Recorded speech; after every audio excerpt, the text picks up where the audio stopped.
What would you say if I told you you could have a dinner that is cost effective, nutrient dense, and super easy to make? Plus, it tastes amazing. Stay tuned. We are going to have a warming deer stew tonight.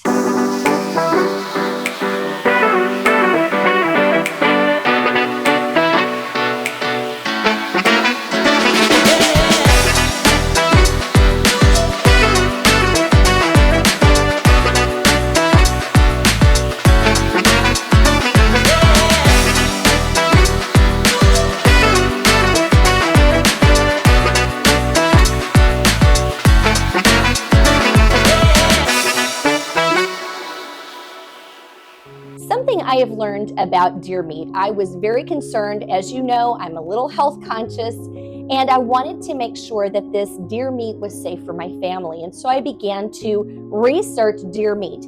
Did you know that deer meat is the second most nutrient dense meat you can eat?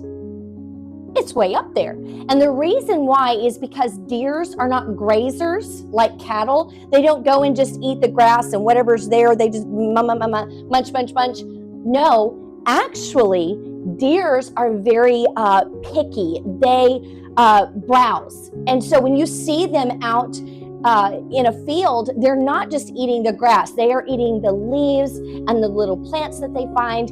What's amazing is the little plants that they find, they are balancing their microbiome and they are bringing in special nutrients. Interesting thing is male deer will also eat meat from time to time. They usually do it whenever their antlers are growing back in. As you know, a lot of them shed those during the winter time. But they will do it because they're calcium deficient while they're trying to grow those antlers and they need more calcium. So they will actually eat meat, which might be birds. They'll eat squirrels, chipmunks, those sorts of things. So they actually have eaten meat. They are omnivores, believe it or not. Okay, for ingredients, I know the ingredient list appears very long by everything that I have on the table here, but it's very simple ingredients that you should have on hand in your kitchen. Number one, you'll need salt and pepper, of course, and your deer steak. As you can see, I have one of the sets of deer steak. I have about 4 deer steaks in there from the back strap of the deer.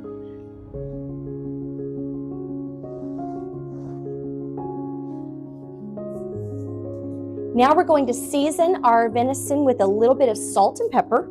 We're going to go very simple with this seasoning because our stew will have the rest of our seasoning.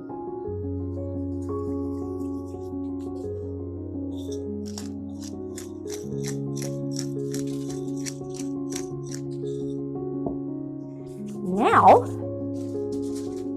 we're going to bake this on 350 for 25 minutes. I know that seems weird since we're making stew, but what we're going to do is we're going to work on the sauce while this is baking, then we'll combine. Now let's heat up our skillet with about 2 tablespoons of avocado oil.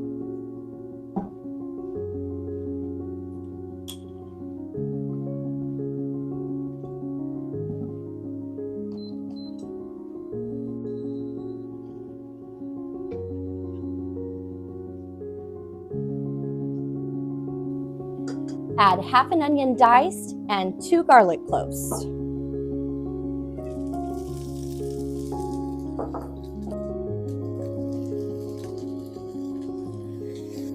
Stir till fragrant.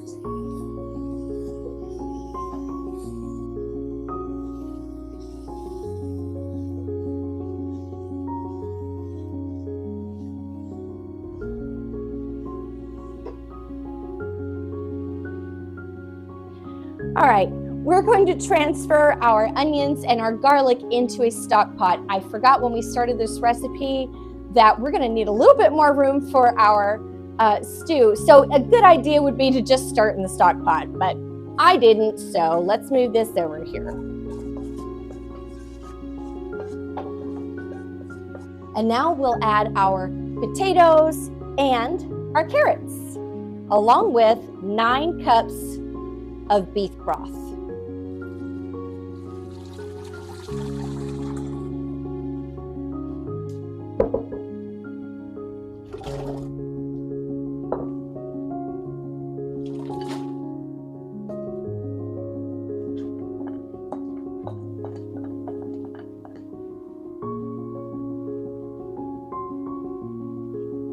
After boiling our carrots and our potatoes for 5 to 10 minutes, now you want to go ahead and add that can of cut green beans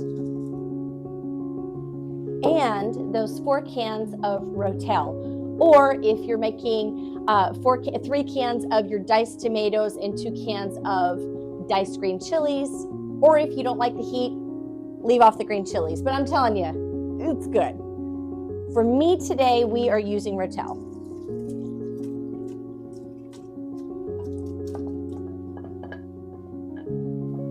Once your meat is done baking, you can add that in as well.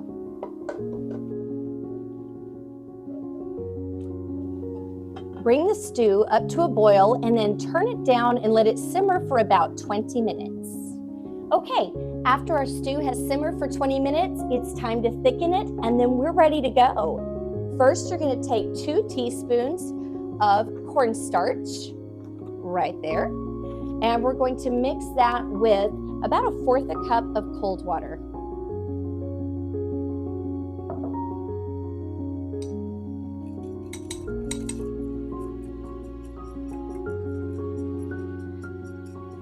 Mix it well and add it in. Then add about 1/4 cup of flour and mix well.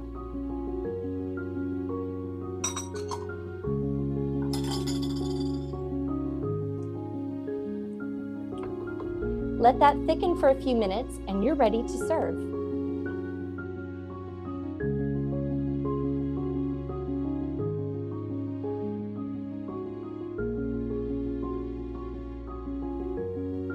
That wraps it up for today. Beautiful, warming venison stew. If you enjoy these recipes, please subscribe to our YouTube channel. It helps so much. And click the little bell to be notified whenever we have new recipes or more coffee talks coming up. Thank you so much for joining me today. You guys have a great night.